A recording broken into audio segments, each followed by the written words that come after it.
Arsenio Hall does a great job interviewing David Bowie on the May 6th, 1993 episode of his late night talk show. Albie Shore joins in. Bowie was out promoting Black Tie, White Noise, and that CD features a duet between the two.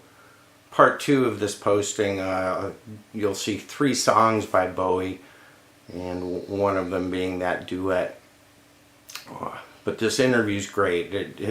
It laugh out loud funny when Arsenio tries to steer it toward androgyny and bisexuality, and Bowie answers the question, and again, I burst out laughing. I bet you do too. The integration, being part of an interracial, marriage, all kinds of how difficult it is to live in a democratic society and endure free speech and having to listen to people's opinions. And amazing, 28 years ago, and we were more open then. Free speech was freer, and this is one of the best Bowie interviews I've ever seen.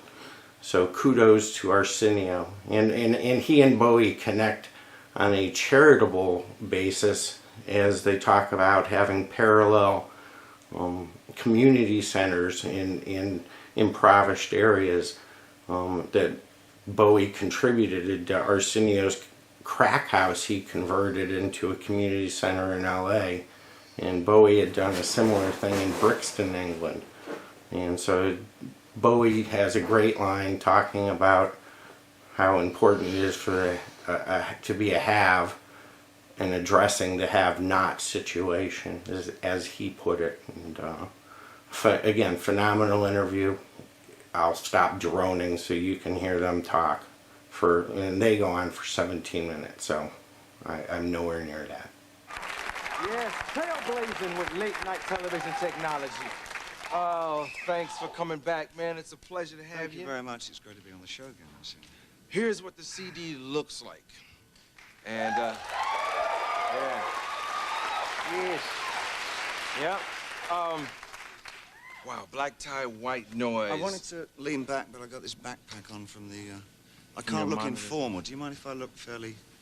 Well, like that? You look clean as the Board of Health, man. You can do anything you want to do. You've always been sharp. You've gone through a lot of changes, but always sharp. Do you save wardrobe? Every single thing that I've had. A lot of the Ziggy Stardust things in the early 70s. Yeah. Zippy Stardust were designed by the Japanese designer Kansai Yamamoto. And so all those were original things. I mean, he was just inventing these crazy kinds of costumes in those days, and I've got all that stuff still. Yeah. Now, when we were here this afternoon talking, there's something about a legend or a true rock star. When they're in the house, they're in the house. He walks like a rock star. There's an aura, and I walk like a lorry driver. No, man. Do you know what a lorry is? It's a cab, right? Truck, yeah. Yeah. Oh, you know that.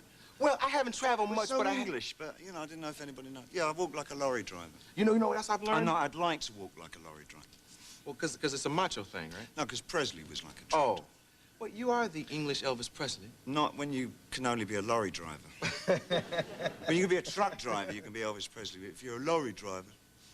Have you always known... nothing but a Labrador. Does not... It's not the same kind of thing, No, I was going to ask you, have you always known? Because you just carry yourself, I saw Little Richard in a film called Disc Jockey Jamboree when I was about 8 years old. And at that time, I wanted to play saxophone in his band. That was my total ambition, was to play sax in that band. But I only met him 2 years ago for the first time. If you hadn't have become who you are, what would you have liked to do? Painter. Painter? And you still do that for fun? Yeah, still paint a lot. Yeah. Just one quick thing, because you're talking about bands and playing with people. Would you like to seriously speak on Mick just for a second? Yeah, the band, the Spiders from Mars, that was the whole situation that sort of got me the kind of fame that I had in the early 70s. And the lead guitarist with that band was Mick Ronson. And unfortunately, Mick, tragically, he succumbed to cancer 3 or 4 days ago. And in his passing, I want to say that of all the early 70s guitar players, Mick was probably one of the most influential and profound, and I miss him a lot.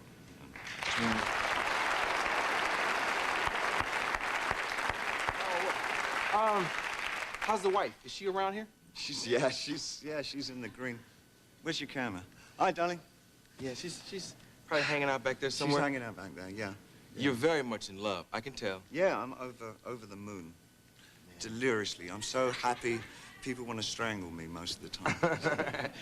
Let me ask you about this specific relationship. Your interracial relationship. Oh, you're not people going ever to, bug you? People ever sweat you for it? You know, I don't know. That's a very strange situation for me, because I think with both of us having the so-called celebrity status attached to us, I think the moment we step out of our doors, we're no more as David and Iman. So I'm not sure what it would be like for us. I know, funnily enough, you see, you don't see that many mixed couples in America. In Europe, you see, there are a lot of mixed couples. Over here, it's still a rarity. There's still this great separatist kind of thing over here.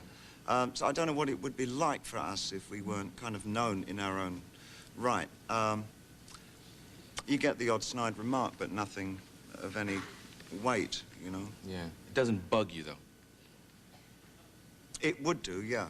It would bug me a lot. I'd get mad. Yeah. You know, you did something... I hit him like a lorry driver. No, like a truck driver. I just want to mention this, and you're probably going to kill me. Red lorry, yellow lorry, red You lorry. and this lorry thing. I just want to say this real quick. This man did something that was so cool. A long time ago, I bought this crack house with I bought this crack house, and we converted it into a center for kids so they can learn computers and study different things. We redid it. And David's come along now, and he's given proceeds of the single to this house that I converted, and it was the coolest thing to hear. I found out a couple days ago. Thank you, man. Thank you very much. I must say, it's not only myself, it's also Albie Shaw. The song is Black Tie, White Noise, and it's a duet that I do with Albie Shaw, and I must point out that Albie also has donated his royalties from the single as well to this particular Unity Hall. Yes. But it's not dissimilar. In 1987, I come from not a dissimilar area in London called Brixton, and over there in 1987, I tried to do a very similar thing. So I feel there's a kind of a twinning of the two community centres. Yeah. So I just wanted to thank you. I'm sorry if I embarrassed you. No, I'm only too pleased to be seen to be one of the haves trying to make a gesture to the have-not situation. Okay. It's token, but it's a pointer in a direction that one would like to see the society going into. Because now, being newly married, I'm obviously thinking about children and what kind of society Iman and I would want our children to be brought up in. And I think it's one of the weightiest things of the last part of this millennium as we draw to the year 2000. We seem to have a wall that nothing else will happen past 2000. This life continues and our children's lives continue. And we've got to do everything that we can to make this world a place. This is our children's planet, not ours. Yeah.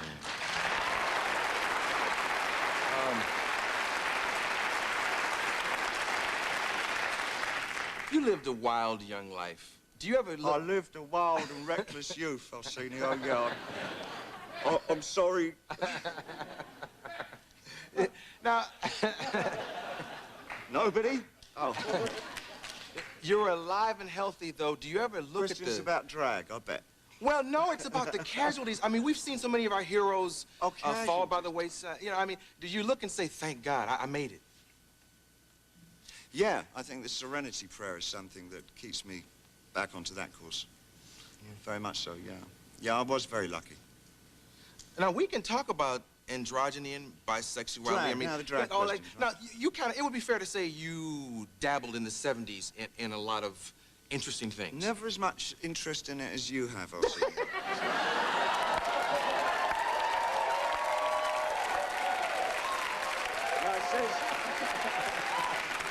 I knew you were going to do this. It says on my resume, David Bowie, rock singer. Interests, bungee jumping, home improvement, drag. There it is. It's right there. Every Englishman likes dresses. Oh, okay. I'll have to talk to Dudley Moore about that next time he comes. Absolutely. Yeah, okay. I put one on for money, you know. I know. Oh, yeah. Let's move on. Hey! They just showed that stupid picture. Oh, you know what? David Jones is a very cute little name. Why didn't you hold on to it? I do, but it was silly. I mean, the band called the Monkees came up at the same time as I was starting my career, and it wasn't gonna. This town wasn't big enough for two David Joneses. Yeah. So I let go. Yeah. Who do you listen to? Like when you chill, who do you listen to? I can't. I think I got a really wide taste. I mean, it ranges from classical music with Stravinsky, I like a lot, modern composers, Philip Glass, to back to old bands like the Pixies and. Yeah. I'm through on Coltrane, Eric Dolby, and it just doesn't stop. Still Little Richard occasionally. Yeah. We gotta take a quick commercial, but let me see if I got this down. You're gonna stay all night, and you and Al are gonna do a duet, and we're all gonna talk together. A whole lot more coming up. David Bowie.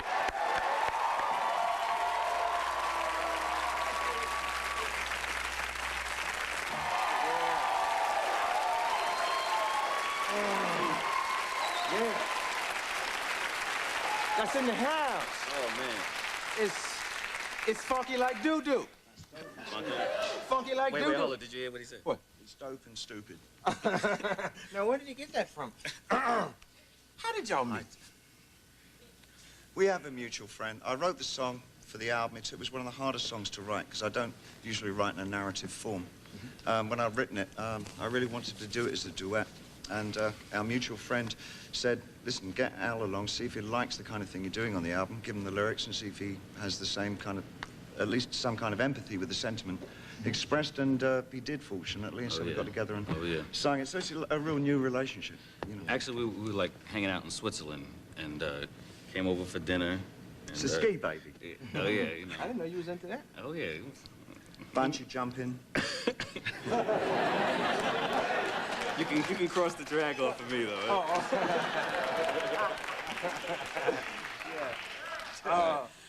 Yeah, so we was out, you know, I was out with my big brother, David Mimran, you know, and we was out in Switzerland hanging, and Mr. Bowie came over and had dinner. He was the most pleasant person, and we just kicked it, and it was like magic. And then we started flying all over, flying to Paris and flying, you know, just talking. This man's a genius. Al is one of the, really the... Your turn. He reads 5 books at one time. Al is really one of the spiritually in-place guys that I've met in a long time. He's just a diamond. Yeah. Now, were you a big fan of his, and you knew all the music and everything? Honestly, I didn't really know too much. I just knew the rock star David Bowie. I mean, that was it. Goes back to 1990. Yeah, and then, no, and actually, after we met, I, you know, went and got some of the library and tried to refresh myself. So, yeah, I know all your stuff. Yeah, you know. But no, I mean, but I see why he's David Bowie. Dope and stupid. He's a bad... Dope and stupid. Dope and stupid. Exactly. Yeah. You all both have tattoos. I just saw yours. I know you have one. Yeah. Yours, what is yours again? Amon, right? Well, it's yeah. Oh. Can they see it?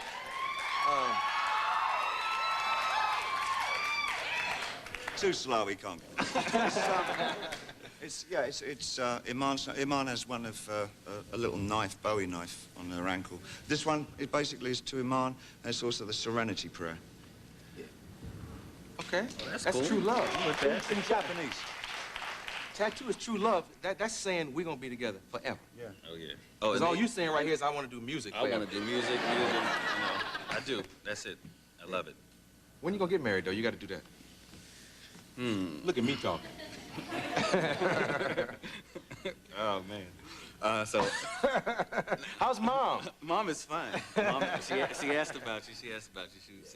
She said she's praying for you. Yeah, that's what it's all about. Oh, no, that's how we live. That's how we live. On the my mother's a minister, yeah, that's on the and real she thing. prays for me all the time, and she says, look, everybody out here that's doing your thing, have a safe trip, and just do it in God's name. That's how we live. Yeah. I talked to him about being David Jones. What were you born? Male. Wait a minute. Bungee jumping. Now, when we look at your birth certificate, what do we see on it?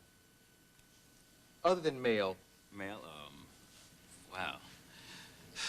Or where did Al B. Sure come from? Oh, Al B. Sure, actually, who gave me, Eddie F. from Heavy D and the Boys gave me the name. Yeah. Yeah, Eddie F. He was here last week. Yeah, he was like the best DJ in Mount Vernon. And he used to cut this record called Nightmares by Dana Dane. And it was a partner thing. He said, I said, listen, Dana Dane, I think I have the cure, but I have to hear one more before I'll be sure. But he wasn't saying I'll be sure, it was I'll be sure. But he used to scratch the record and says, I'll be. Yeah. And one day he let the record go. We were doing Heavy's demos. I think we were in high school. And we was doing Heavy's demos because I bought a 4-track and all that. And he's cutting the record and says, I'll be sure. And he just kept doing it. So everybody started calling me I'll be sure. Yeah. What do you think of explicit sticker labeling? I kind of know what you think, but I'm gonna let you speak on it. I don't really think much of it, period. You know, I mean, it's just, to me, it's like if you can't say what you're gonna say, don't, what's the use? Yeah. What's the use of being an artist, I mean, period. This is what we do as an artist, Mr. Bowie, myself, like, you have your feelings, you express them on CD, well, before I was gonna say record, CD. And when you have to worry about what you're saying and what it's like with me, especially with me, I don't try to hurt anybody. I don't try, I don't do that in my lyrics or anything like that. Usually it's about love and stuff like that, and I tell the truth about love. I just don't, a lot of the writers take the time to like water it down and worry about it being safe and stuff like that, and I just tell the truth. I have like it's like somewhat of a transparent door over my bedroom of what happens, period. And that's how I tell, that's what I did with my new album. Now, you have a sticker on it, right? Sure do. Does it affect sales? I guess so. So y'all go buy it, please. To listen to it. No, it's just basically, it's real life situations that go on. Basically, it's a communication tool so that some people, they're afraid to talk to each other and tell each other how they really feel, or things that go on, they can't deal with the problems. That's kind of the tool to listen to. You know how you listen to a record, yo, that's my jam, yo, that's my jam. That's the type of things that I'm saying in the records, like, so that people can communicate and help them communicate. And Dave, do you think it affects sales? Does it scare people away?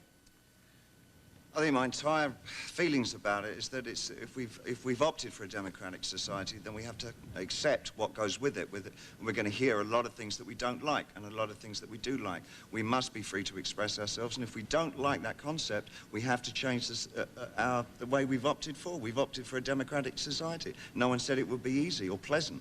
Yeah. No one said a democratic society would be pleasant. It's hard because you've got to listen to a lot of bullshit as well. You've got to listen to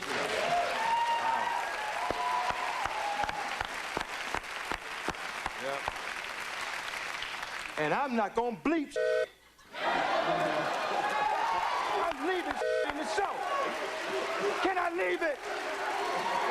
Can I leave it? Now, first of all, let's see. I didn't thank you also, face to face, helping the kids. I appreciate it. Hey, all the proceeds. We all in this together, man. I heard that. One We gang. gotta do it. One gang. Now, you're gonna come back a little later and do one more number. And, wow. We got comedian Brian Regan coming up, and we also have Billy Diamond because he's been bumped the last 4 nights, and we just told him to come back, so we got 2 comics because Brian was already booked and so on and so forth. I'll be back. You know what? Oh.